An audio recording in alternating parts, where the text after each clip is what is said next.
Good evening. Can you hear me? Good evening. It is so good to be here tonight with y'all. If you're looking for the normal preacher, you're a bit out of luck. He's out of town tonight, and unfortunately, I am his replacement. So you're going to put up with me for a little while, humor me once more this summer. And in case you're visiting with us, you are an honored guest. We are so happy that you're here worshiping with us today, living for Jesus, as we just sang. It is truly a great evening and a great Sunday that we've come together to worship God.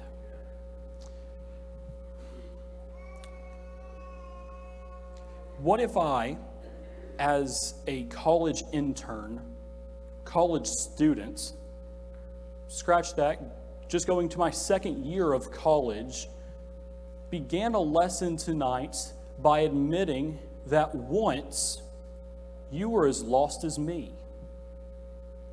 Would anyone find that statement a bit arrogant?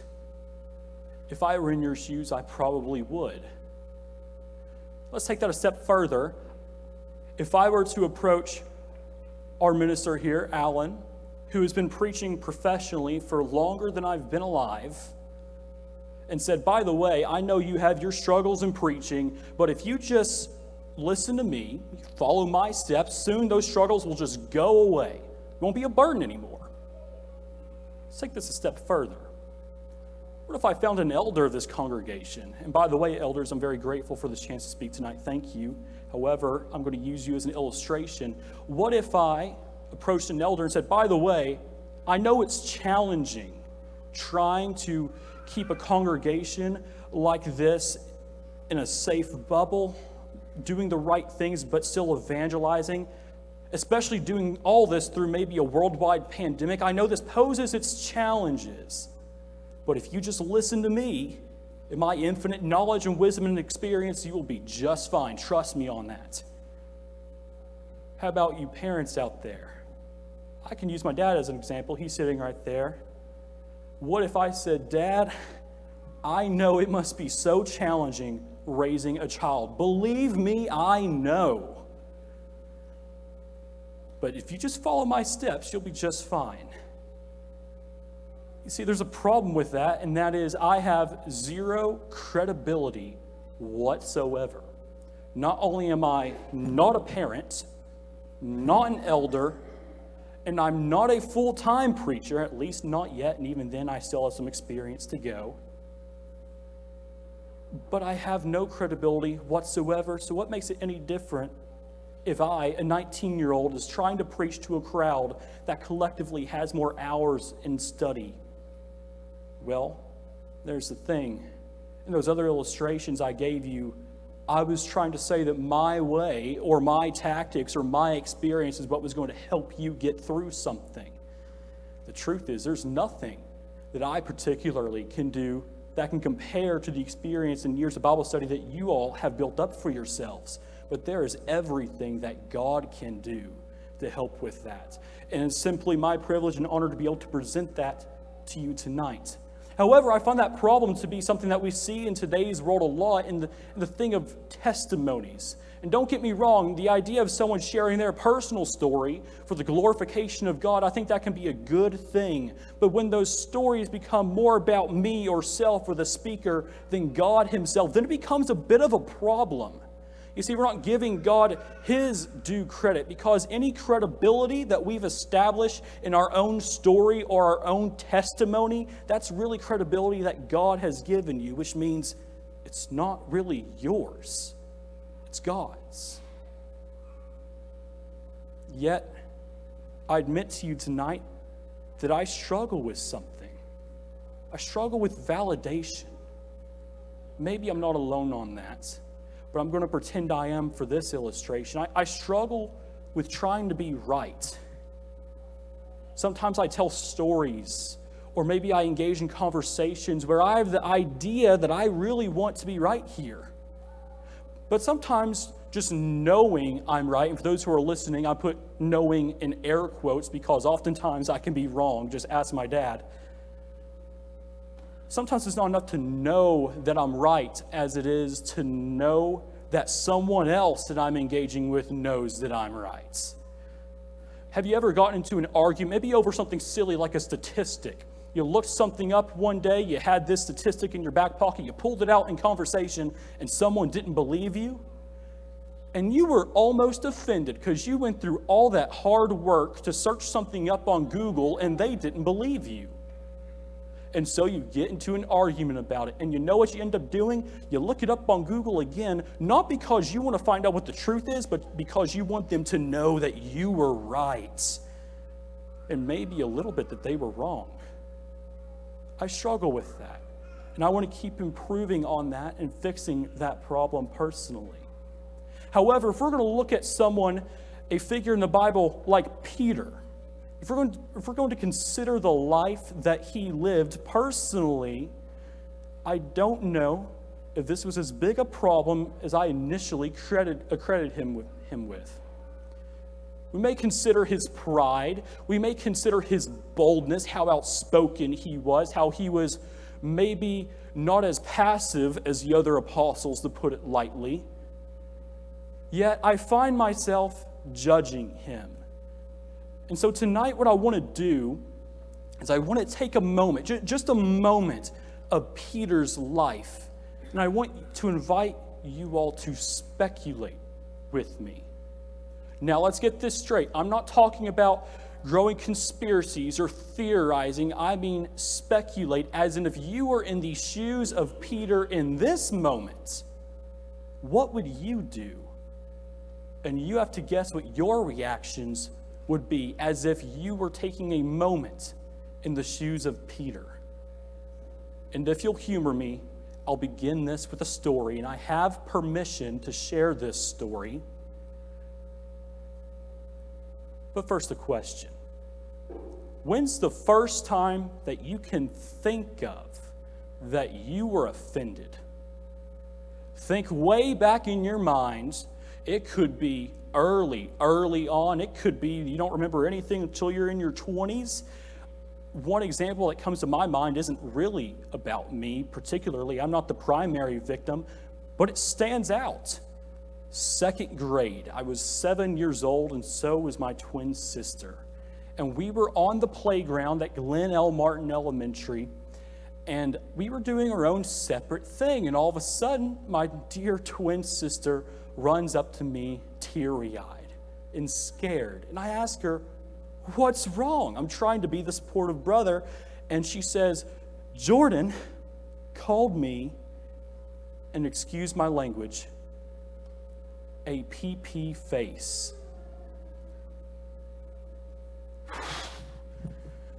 Well, that's not going to fly. Nobody is going to mess with my sister, bully my sister, call her that term. I have to do something. I could feel anger building up within me.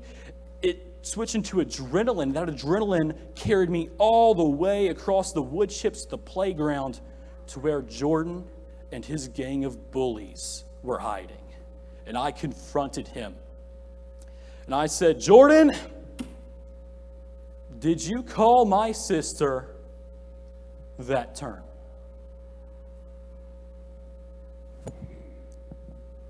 "I have no idea what you're talking about." I said, "Don't you lie to me. I know you did." He said, "No, I didn't." I said, "Well, my sister's tears say otherwise. You cannot call my sister a PP face." And then I called him a PP face. Set fire with fire, and it was going to burn. He didn't take too kindly to his own words being used against him. And so some more names were thrown in my direction. Faces started to get up close to one another in a rage. And finally, as he stood up from where he was seated on the slide, I could tell he was bigger than me. We already knew he was meaner than me. He seemed a little bit more spiteful than me. And he was very much more dangerous than me. He gave me a push. I don't know if you know anything about psychology during fights. And this is a made-up statistic, but I would wager that pretty much all fights that aren't scheduled fights, that aren't like for show or something, that just happen naturally begin with a push. And it's not because of that initial push, it's because someone always pushes back.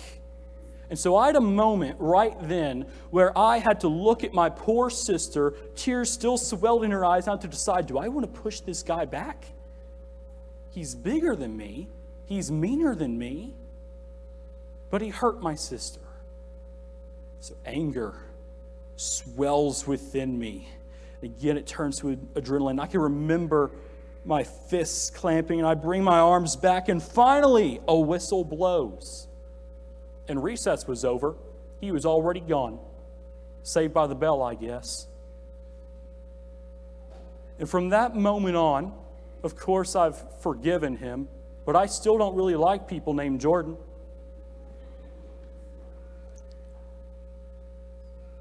I can share that story, and I can joke about someone with the name of Jordan, their name still being tainted in my memory. That's a joke. That person's memory has been tainted just slightly because of it.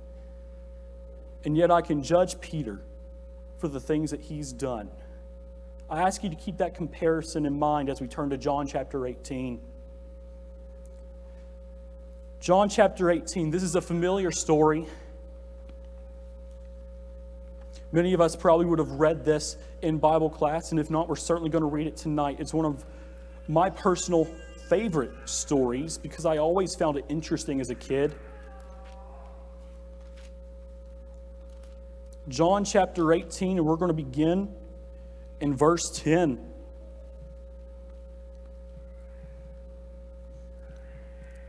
Then Simon Peter, having a sword, drew it and struck the high priest's servant and cut off his right ear. The servant's name was Malchus. So Jesus said to Peter, "Put your sword into the sheath. Shall I not drink the cup which my Father has given me?" So a few things to digest here. First and foremost, basically Judas has arrived with Jewish guards that are going to arrest Jesus. And in Peter's mind, his natural response is to grab his sword and strike one of the guards that is threatening Jesus. And Jesus says, "No, put your sword back. Shall I not drink from the cup which my Father has given me?" Meaning this is supposed to happen. Try to imagine being in Peter's shoes here just for a moment. As we know in the other gospel accounts, it's miraculous that Jesus actually picks up the ear and miraculously puts it back on the ear, or I guess at that point, the ear hole of Malchus, and heals him. But I want to look at this from Peter's angle, which is why I went to John's account, because I think it gives us some details that were sorely lacking, and that is, shall I not drink the cup which my Father has given me? Trying to imagine if I had indeed pushed that bully, if I had done that with all of my might, and finally my sister said, "Wyatt, stop." He was supposed to call me that name. He was supposed to be a bully. He was supposed to be mean. In fact, you weren't supposed to be angry at all. I would be a little bit confused, maybe a little bit hurt that I went through the effort of defending someone, and they in turn denied my defense. You see, Peter forgot two things in that heated moment. One, he forgot that God needs no physical protection. And this is Jesus here. Jesus is God the Son. So we know that in this very instant that everything is happening as it should happen. And Peter is interfering with that for the sake of trying to defend his Savior, defend his King. But he forgets that God, who is what Jesus is, needs no protection, let alone from a human Peter. But he also forgot one other thing. Peter isn't in charge. How many times have we overstepped our bounds in our lifetime, maybe superseded our own authority? Peter isn't in charge here. He cuts off the ear of Malchus, which, by the way, John's account is the only version that gives us his name, I'm pretty sure. he cuts off the ear of Malchus. He is pretty much ready for battle with anyone. And he's also the first person to strike. We have no other recording of someone striking anyone in this instance. Maybe the guards had gotten to Jesus and were beginning to arrest him, but there wasn't any physical blow or strike given until Peter began the fights. But I thought in wars that the leaders were supposed to begin the battle. And here we see that Jesus hasn't given any order to fight yet. Peter superseded Jesus' authority in this moment. He wasn't in charge, and he forgot that. But let's read this passage one more time. Then Simon Peter, having a sword, drew it and struck the high priest's servant and cut off his right ear. The servant's name was Malchus. So Jesus said to Peter, "Put your sword into the sheath. Shall I not drink the cup which my Father has given me?" Drink the cup which my Father has given me. It's interesting in the chronology of things that Jesus had just prayed that if it's God's will that this cup passes from him. And instead, this event in of itself is almost confirmation that what he prayed wouldn't happen if there was any other way is indeed going to happen. So when Peter strikes Malchus's ear, he's not just superseding Jesus' authority, he's also interfering with the way things are supposed to be. Now, we could say Peter didn't know any better, and we could also say that Jesus tried to tell the apostles what was going to happen, and they didn't quite understand. We'll get to that in a moment. But it's important to know that Peter was out of line here. But maybe he was doing it for the right reasons. All the apostles in this huddle with Jesus, he had just gotten back from praying in the garden. Now someone's approaching him, ready to arrest him. More than that, one of his own apostles had betrayed him, triggering this arrest. And Peter is the only person to actually strike anybody in this instance, at least up to this date, at least up to this exact moment. Is that not interesting to anyone else? Did he do the right thing? Well, we know he didn't. Did he have good intentions? I think that could be debated a little bit.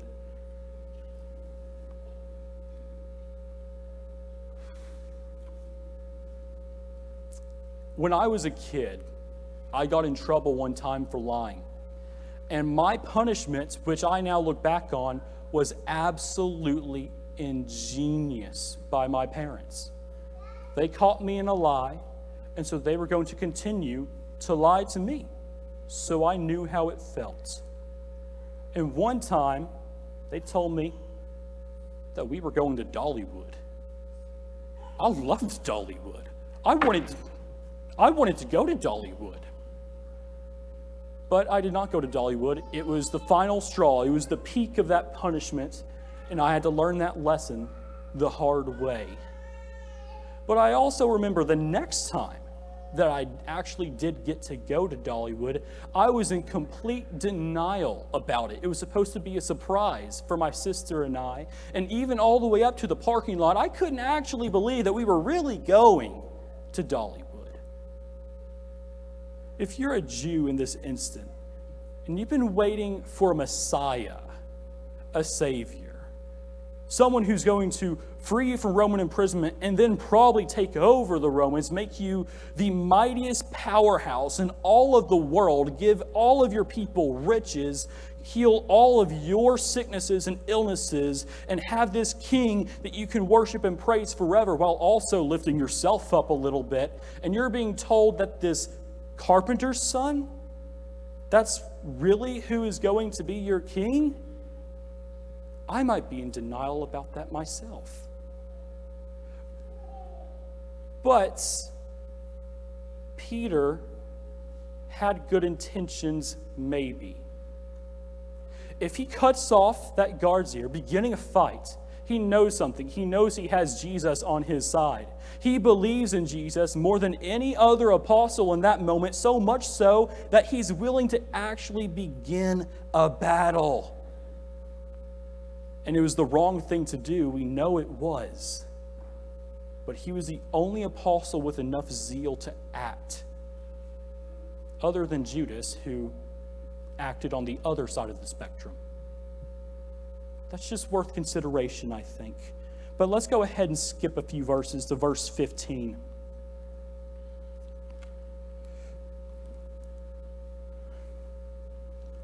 Acts chapter 18, starting in verse 15. And Simon Peter followed Jesus, and so did another disciple. That disciple was known to the high priest and went to Jesus into the courtyard of the high priest. But Peter stood outside the door. Then the other disciple was known to the high priest, went out and spoke to her who kept the door, and brought Peter in. Then the servant girl who kept the door said to Peter, "You are not also this man's disciples, are you?" He said, "I'm not." Now the servants and officers who had made a fire of coals stood there, for it was cold, and they warmed themselves, and Peter stood with them and warmed himself.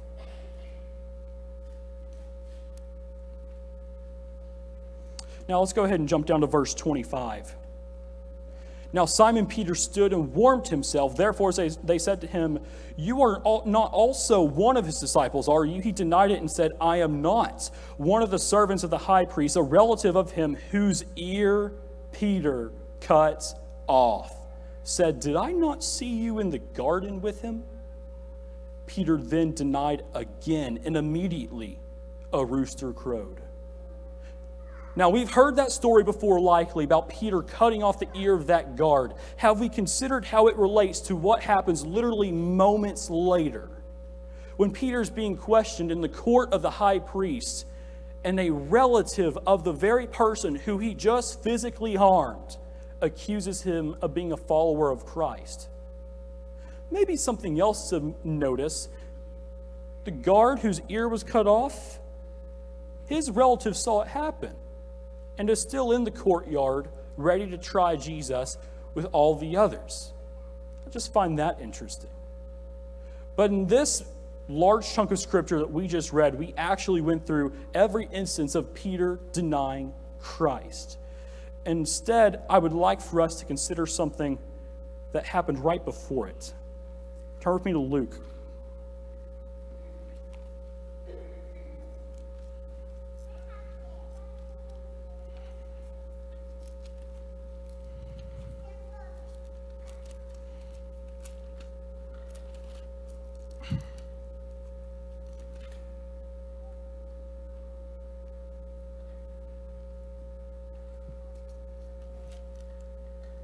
You'll have to forgive me, this is the one marker I wasn't able to mark, and the pages are very thin in my Bible. Luke chapter 22, verse 31, excuse me. And the Lord said, "Simon, Simon, indeed Satan has asked for you, that he may sift you as wheat. But I have prayed for you, that your faith should not fail, and when you have returned to me, strengthen your brethren." But he said to him, "Lord, I am ready to go with you, both to prison and to death." Then he said, "I tell you, Peter, the rooster shall not crow this day before you'll deny me 3 times that you know me." Why does that apply? Well, we just read what Jesus said would come to pass. I think that stands for itself. But also worth mentioning that Peter said he was willing to die for the cause of Christ.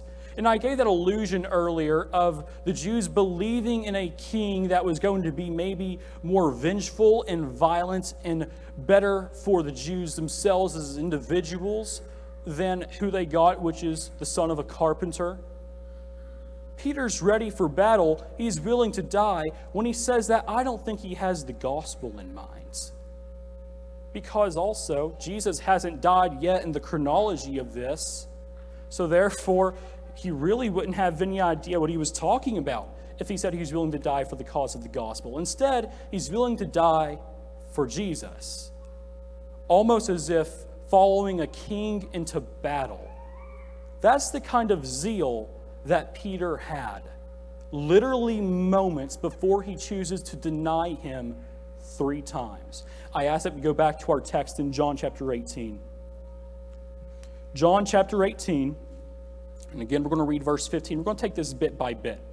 And Simon Peter followed Jesus, and so did another disciple. Now, that disciple was known to the high priest. It went to Jesus into the courtyard of the high priest. But Peter stood at the door outside. And the other disciple, who was known to the high priest, went out and spoke to her who kept at the door and brought Peter in. So Peter kind of had to know someone to get to this setting in the very courtyard, which is where Jesus was going to be tried. He kind of had to be a friend of a friend, so to say, to get in. Let's keep reading. But Peter stood outside the door, and then the other disciple, who was known to the high priest, went out and spoke to her who kept the door and brought Peter in. Then the servant who kept the door said to Peter, "You are not also one of this man's disciples, are you?" He said, "I am not." Okay. So we know it's a lie. We know Peter is a disciple of Christ, yet at the same time, it doesn't seem that harmless, does it? It's just a simple, "I am not." Well, we know it is indeed very harmful. It is a lie. Let's not take the seriousness away from it, but watch how this builds. Verse 18, "Now the servants and officers who had made a fire of coals stood there, for it was cold, and they warmed themselves. And Peter stood with them and warmed himself." So now Peter has begun to try and fit in with the crowd in this courtyard. He's huddled by the fire, trying to stay warm. And you can kind of imagine him kind of just staying away from the light, making sure that he's not recognized. And he's here trying to fit in. When just moments earlier, he had announced that he would die for the cause of Christ. Instead, Christ is now in chains. Also, Peter's in the exact same place where Christ is. He's just free to stand nicely and cozily by a fire while Jesus is being questioned and worse. What about starting in verse 25? "Now Simon Peter stood and warmed himself. Therefore they said to him, 'You are not also one of the disciples, are you?' He denied it and said, 'I am not!' Exclamation point. Oh, Peter, this is getting interesting. One of the servants of the high priest, a relative of whose ear Peter cut off, said, 'Did I not see you in the garden?' Peter denied, and again immediately a rooster crowed." So this is prophecy fulfilled. It's exactly what Jesus said. As he would deny Jesus, Peter would deny Jesus 3 times before the rooster crowed twice. And that's exactly what comes to pass. We've seen John's account. Let's consider Mark. Mark chapter 14, I encourage you to read verse 70 with me. We'll read through verse 71. "But he, being Peter, denied it again." So that's his second time denying Christ in this instance. "And a little later, those who stood by said to Peter, 'Surely you are one of them, for you are a Galilean, and your speech shows it.' Then he began to curse and swear, 'I do not know this man whom you speak.' A second time the rooster crowed.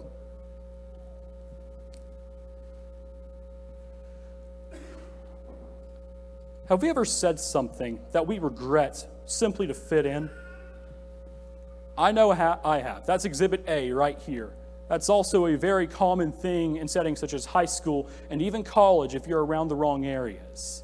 You say things to fit in, you let some words slip, but he's not doing this really to try and fit in. He is, but he's also trying to preserve his own life. If someone was questioning Jesus in that way to the point of where he's going to die, and I'm also being associated with that person and I don't want to die, I'm going to do everything I can to not best represent the person on trial. And so in this instance, that word once again I'm kind of using as a crutch right now, he cusses, he curses, and he swears. It's almost as if he's swearing so much, trying to make a point that he's not associated with Christ when he knows he is. Not only that, context gives us that he's swearing not to just anybody, but to the relative of someone whose ear he just cut off. Can you see the fight in Peter in this moment? He's trying to convince people who know who he is that he's not who they think he is. He's changing every single moral fiber that he had literally just minutes ago to try and prove that he's not who they think he is, all because he was afraid. And yet I wonder what I would do if I was in his shoes. But let's read Luke's account. We're going to go back to Luke chapter 22.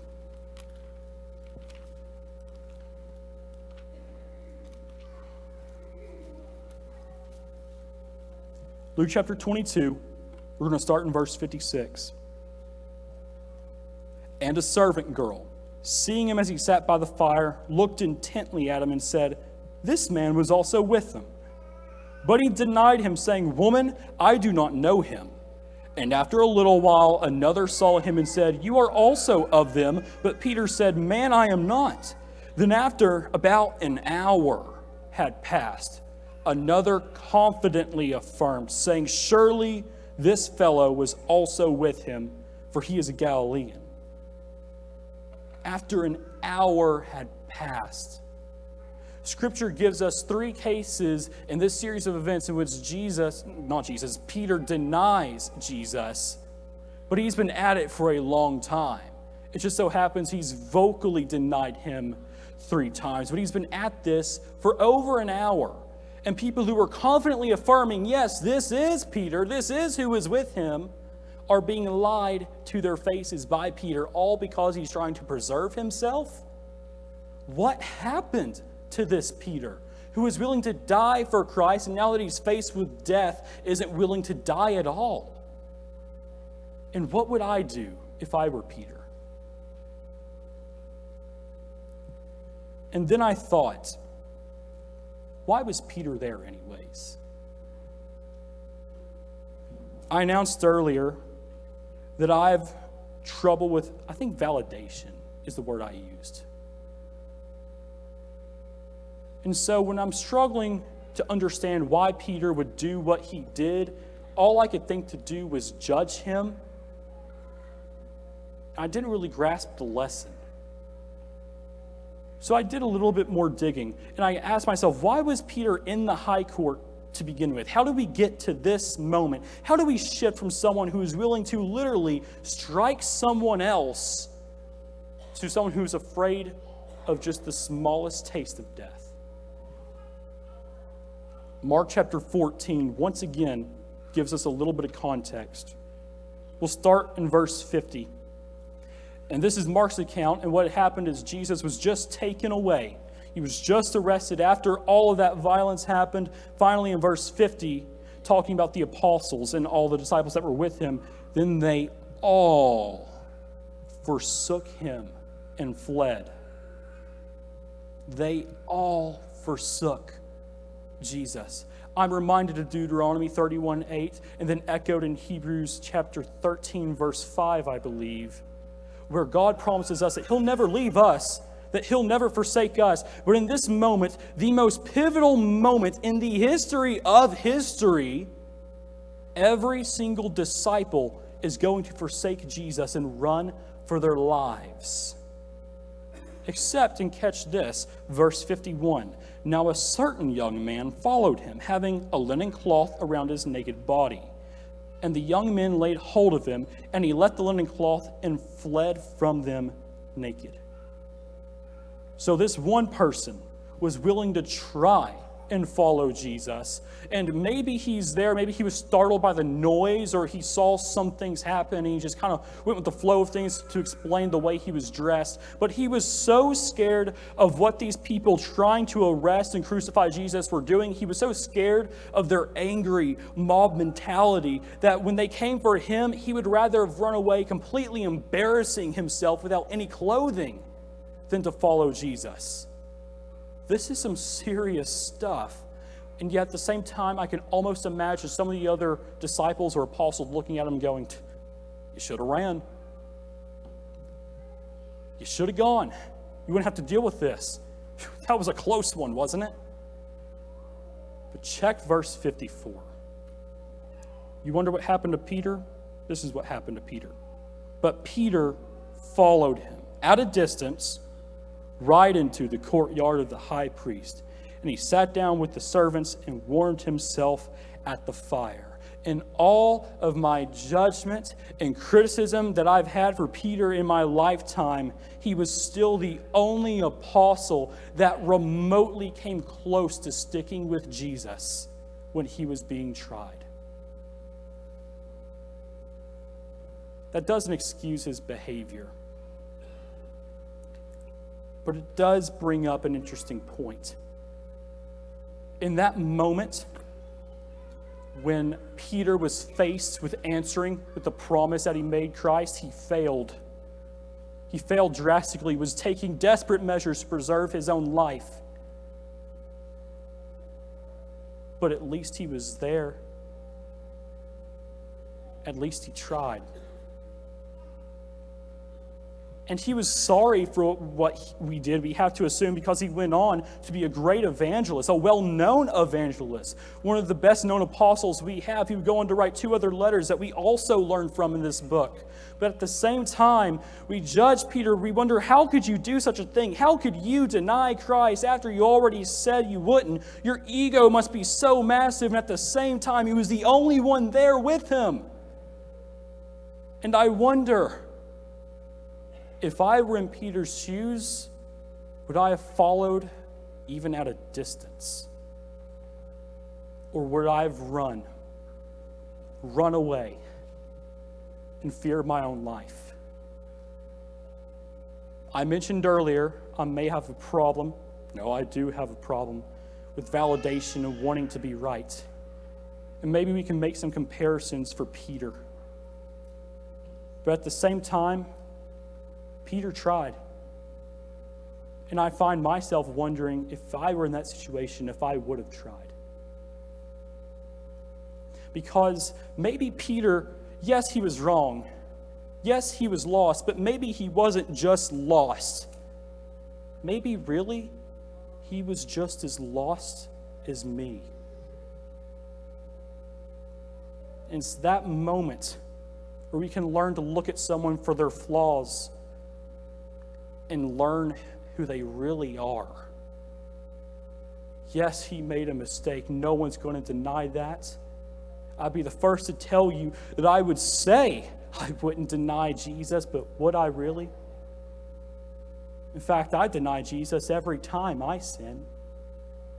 I deny Jesus every time an evil thought or word or deed is done through me. I'm denying Jesus the ability to let his light shine. I'm denying my family and my friends and my peers the ability to see God through the words and deeds that I present.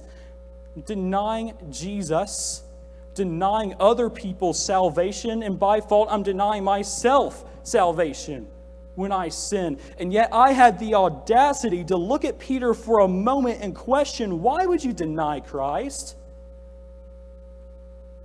Maybe truly, he really was just as lost as me. And that's not coming from a place of arrogance. That is coming from a place of experience.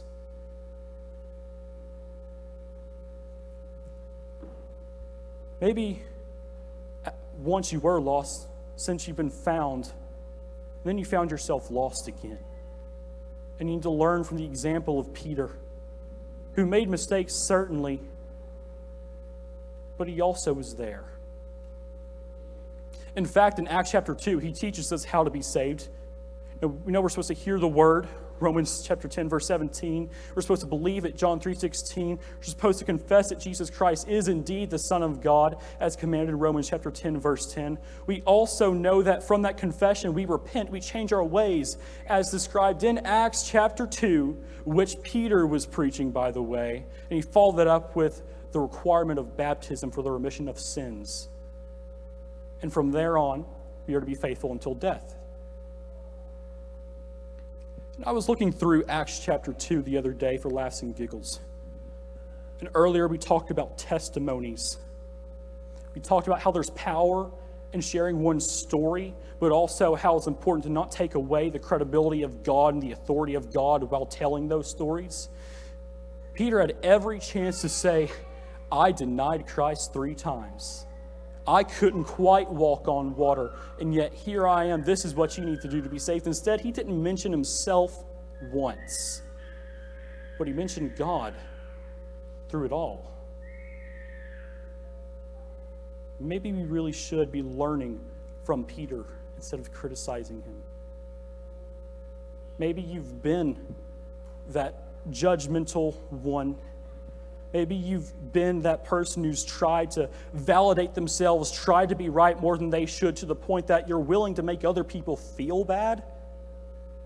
Maybe you've even been critical of the people we've studied in this here book.